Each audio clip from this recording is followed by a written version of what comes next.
The sun was dipping low behind the Wyoming hills when Caleb Turner wiped the sweat from his brow.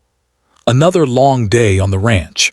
Another evening heading back to a house that felt bigger and emptier than any man could stand.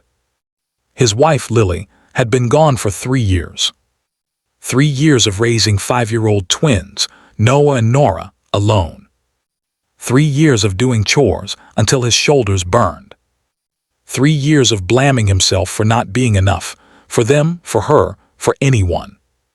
He needed help desperately. Not a cook, not a nanny. He couldn't afford either. Just someone who could clean the barns, keep the place from falling apart, and maybe watch the twins for a few hours. That's why he put a small, handwritten note on the notice board in town. Help wanted, barn cleaning, light child watching, fair pay. He didn't expect anyone to answer. But the next morning, someone did. A woman stood outside his gate, clutching an old worn shawl around her shoulders. She looked pale, thin, exhausted, as if the wind could knock her over. But her eyes had a quiet strength. "I'm here about the barn job," she said softly. "My name is Evelyn." Caleb hesitated. She looked too fragile, too young to be a widow, too thin to be doing hard labor. "Have you done ranch work before?" he asked carefully. "I've done whatever life demanded," she replied with a small, sad smile. "I learned fast."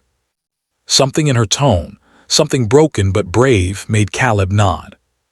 "All right," he said, "you can start today." Her shoulders dropped in relief. Her eyes filled with tears she quickly wiped away. "Thank you," she whispered. That afternoon, Evelyn worked quietly, sweeping hay, scrubbing old stalls, folding blankets, doing twice the work Caleb expected. She didn't complain, not even once, but she stopped frequently to catch her breath, pressing her hand to her ribs as if something hurt. When Caleb walked by the barn to bring her water, he noticed she wasn't alone. Noah and Nora were leaning against the barn wall, watching her with big, curious eyes. "Daddy," Nora whispered, tugging his sleeve, "Miss Evelyn is nice." "Yeah," Noah added, "she sings. Mama used to sing." Caleb's heart twisted. Later, as the wind picked up and the temperature dropped, Caleb decided to check on her again. The twins had gone missing from the house, which was unusual. They were never far from him. He followed their little boot prints toward the barn, calling their names, trying not to panic. When he reached the barn door, he heard it. A soft lullaby. A woman's voice, shaky, warm, gentle. He pushed the door open slowly. And froze. Evelyn sat in the pile of fresh hay she had just cleaned, her back against a wooden beam. In her arms, Noah and Nora were curled close, fast asleep, their tiny hands clutching her dress as if it were the safest place in the world.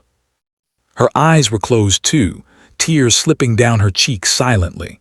But her arms held the children the way a mother holds her own. Caleb didn't move. Didn't breathe. He hadn't seen anyone hold his children like that since Lily died. He didn't realize how much he had missed the sight until that moment. After a long pause, Evelyn opened her eyes and gasped softly when she saw him. "I'm sorry, Mr. Turner," she whispered, panicked. They came to me. They were cold and tired. I didn't mean to." She started to stand up, careful not to wake the twins, but Caleb shook his head.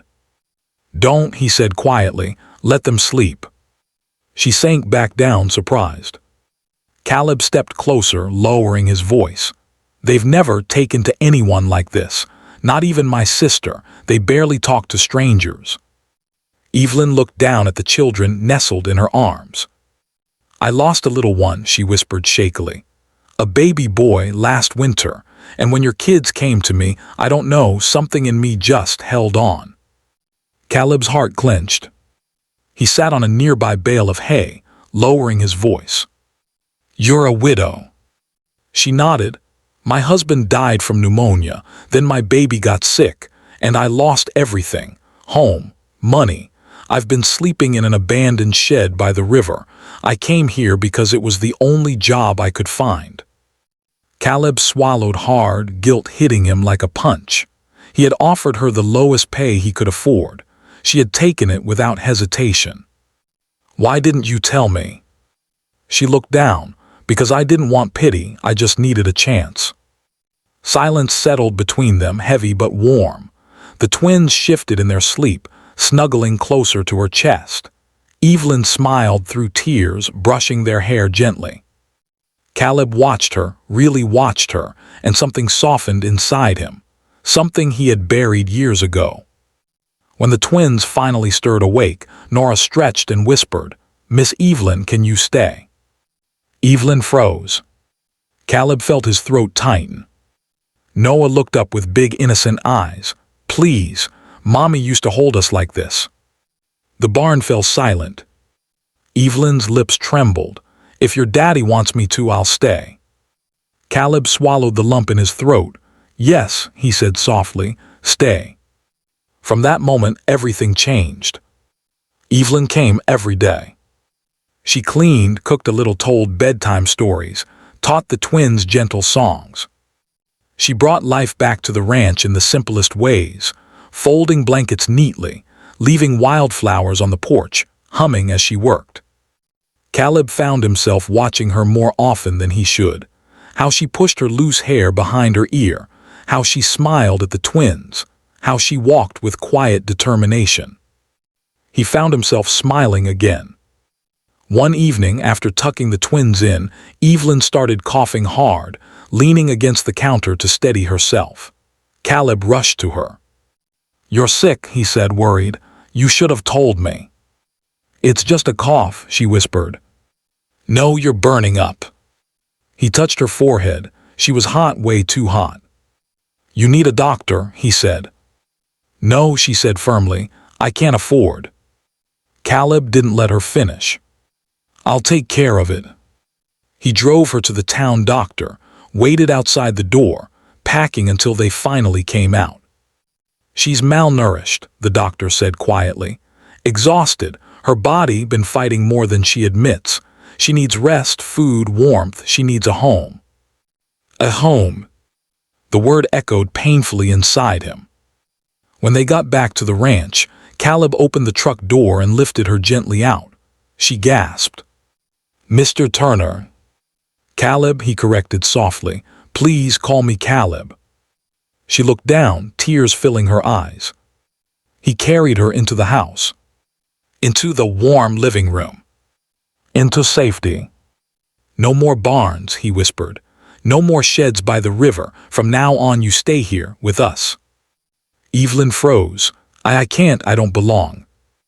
"You do," he said quietly. "How do you know?" He took her hand, placing it over his heart. "Because this house feels alive again since you came." The tears she'd been holding finally broke free. The next morning, the twins climbed into her bed, cuddling close as if they had known her forever. Evelyn cried softly, holding them tight.